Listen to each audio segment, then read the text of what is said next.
Hello everybody, welcome to another movie review. This is called Mission Impossible Ghost Protocol 2011.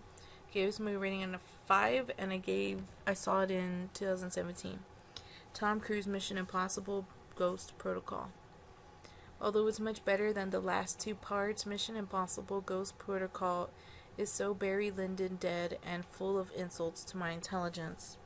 To begin with the positives, everything looks mostly back to old school, the acting, the script, the camera work, which surprisingly never shakes, and the action stuff.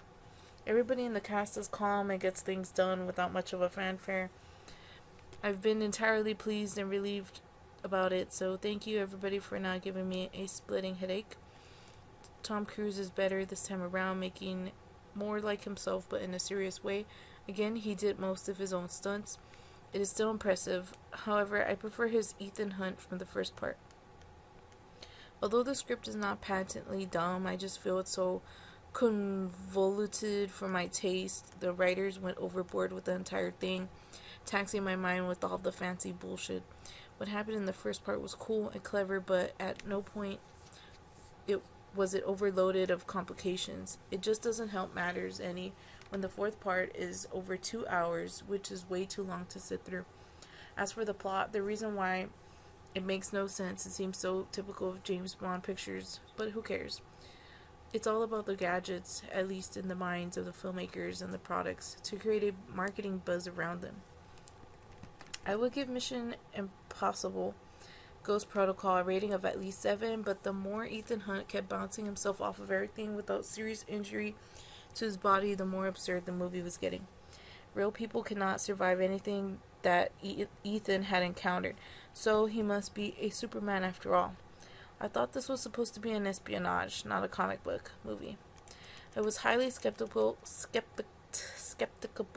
of the film being shot in Moscow and thought that it couldn't be possible. Well, it turns out that the location shots were in Prague, with the rest of it done through CGI.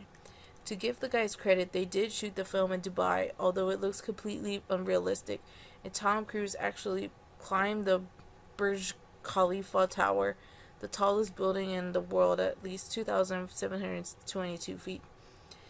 Only once the mask technique is used, which is a surprise to me, but the Superman move is used for the fourth time in a row, getting to be too redundant. It's time for the franchise to retire the stunt for good. Ving Rhames is cut out of the main cast, but could make a cameo at the end. Speaking of cameos, the distinctive-looking man, whose name is Andrzej Wisniewski, with the long yellow hair from the first part appears. It's a nice treat. Oh, and you may not be aware of this, but Andreas did play the blonde-haired guy in the glasses, who was Carl's brother in Die Hard, and Nick Rose in The Living Daylights. When I mentioned the film Barry Lyndon in the opening of this review, speaking of the dead emotions shown by the thespians in Mission Impossible Ghost Protocol. Everybody is so mechanical and workmanlike. They make the film boring this way. I guess the characters must be robots after all. All in all, Mission Impossible Ghost Protocol is truly back to the basics, but they need to keep things more real from a human nature standpoint. Thank you so much for watching. I appreciate it.